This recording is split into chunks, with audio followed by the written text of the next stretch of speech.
नमस्कार दोस्तों। फाइनेंस कोई सा भी हो, कंसल्टेंट ज़रूरी है।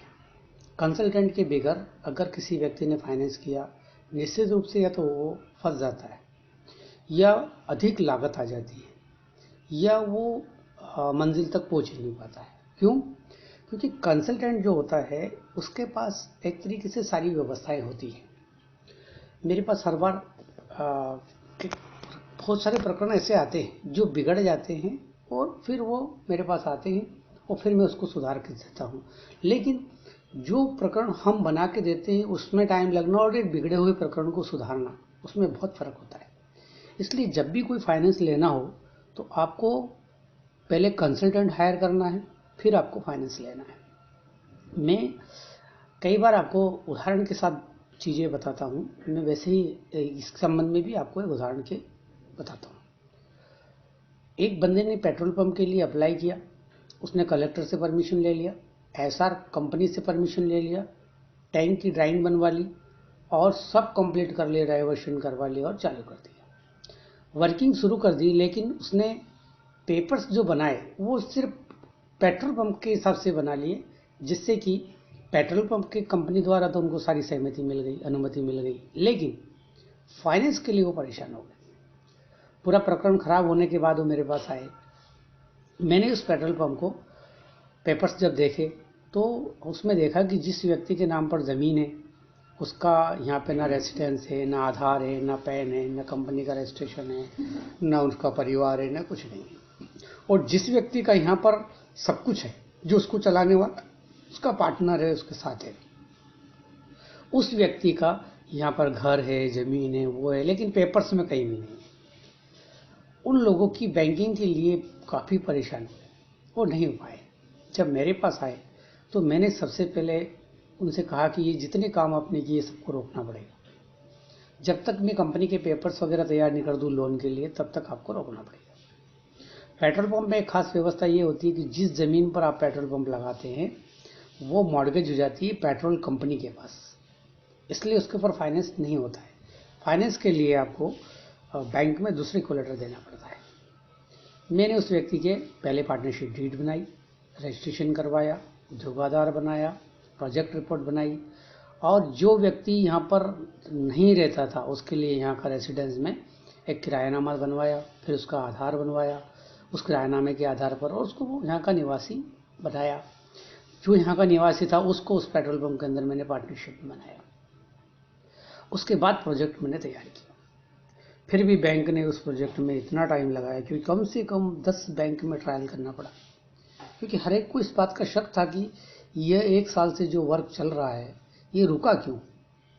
ये एक शक जो था वो था बिना कंसल्टेंसी के वर्किंग शुरू करना। अगर वर्किंग करने से पहले कंसल्टेंसी ले लेते तो उनको ये सब करने की आवश्यकता नहीं होती।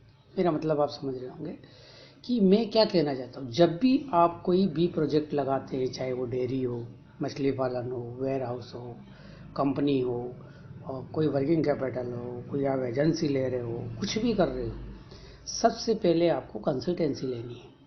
कंसल्टेंसी के बगैर आप कभी भी प्रोजेक्ट को सक्सेसफुल तरीके से नहीं लगा सकते हैं। इसलिए जब भी आप कोई प्रोजेक्ट डालें, पहले आप कंसल्टेंसी लें। जिस जगह पर आए, जिस राज्य में है, जहाँ हर जगह कंसल्टेंट होते हैं, और कंसल्टेंट भी वो लोग जो आपकी समस्या को अपनी समस्या समझ के करें। कंसल्टेंट भी कई प्रकार के हैं। कई कंसल्टेंट सिर्फ पैसे के लिए काम करते हैं, कई कंसल्टेंट सिर्फ आपको बीच में उलझा कर छोड़ देते हैं, कई कंसल्टेंट आपसे सिर्फ अधिक एक मोटी राशि लेकर के और 20 धार में चढ़ के चले जाते हैं, कई कंसल्टेंट अनुभवी नहीं होते हैं। ये भी आपको पूरी छानबीन करनी चाहिए और उस कंसल्टेंट से कंसल्टेंसी लेनी चाहिए जिसको पूरा अनुभव हो और जो नीचे स्तर से ऊपर आया हो और वो आपकी समस्या को समझता हो। दूसरा, अनुभवी हो, या उसकी जानकारी ले सकते हैं कि आपने कहाँ कहाँ काम किया, कोई काम किया या नहीं किया, कोई इंडस्ट्री डाली या नहीं डाली, ये सब चीज़ें उसकी इंक्वायरी कर लेनी चाहिए। उसके बाद कंसल्टेंसी लेनी चाहिए। दूसरा, कंसल्टेंसी के साथ साथ कई बार कंसल्टेंट भी फंस जाते हैं, जैसे बैंकिंग ट्रांसफ़र होना, जैसे पेपर्स में जैसे आपकी जो प्राइमरी होती है या कोलेटरल सिक्योरिटी होती है उसमें कोई कमी का होना, ऐसी कोई चीज़ें जब आती है ना तो कंसल्टेंट भी फंस जाता है। तो कई बार हम लोगों को जब काम करना होगा तो दोनों को, कंसल्टेंट और आप दोनों एक साथ एकजुट मिल करके काम करेंगे तो सक्सेसफुल प्रोजेक्ट होगा। कई सारे प्रोजेक्ट इसलिए अधर में लटक जाते हैं क्योंकि उन्होंने कंसल्टेंसी नहीं ली होती है। कंसल्टेंसी एक नॉमिनल फीस चार्ज करती है, व्यक्ति इसलिए रुक जाता है। जबकि आप इस कंसल्टेंस को आपके जो प्रोजेक्ट है उसका एक पार्ट्स माने, एक मशीन माने, तो फिर आपको उसकी नहीं खरीद, क्योंकि मशीन का खर्चा लगता है, सही कंसल्टेंट का भी खर्चा लगता है और उसकी कंसल्टेंसी के लिए एक नॉमिनल फीस होती है, उसको चार्ज करना चाहिए, देना चाहिए। वो आपको सही जगह पर आपका प्रोजेक्ट को ले जाकर के उपस्थित करेगा, कहीं आपकी प्रोजेक्ट में बाधा नहीं आएगी। कई बार क्या होता है कि बैंक में भी ऐसा होता है कि बैंक के मैनेजर्स वगैरह ये बोल देते हैं कि हम मध्यस्थता नहीं चाहते, मतलब किसी के द्वारा आया प्रोजेक्ट नहीं करेंगे, डायरेक्ट अगर कोई प्रमोटर आता है तो प्रोजेक्ट करेंगे। ये वो मैनेजर कहते हैं जिन मैनेजर को काम ही नहीं करना होता है। बाकी को कोई आपत्ति नहीं होती है, क्योंकि मैनेजर सारे काम नहीं कर सकता ना, प्रोजेक्ट रिपोर्ट बनाना, सीएमए बनाना, प्रपोजल तैयार करना, प्रमोटर के पेपर्स को चेक करना, सर्च करना, वैल्यूएशन के संबंधित पेपर को देखना, ये सब बैंक मैनेजर सिर्फ आदेश जारी कर, जाओ सर्च करवा लो, जाओ वैल्यूएशन करवा लो, जाओ रिपोर्ट बना के ले।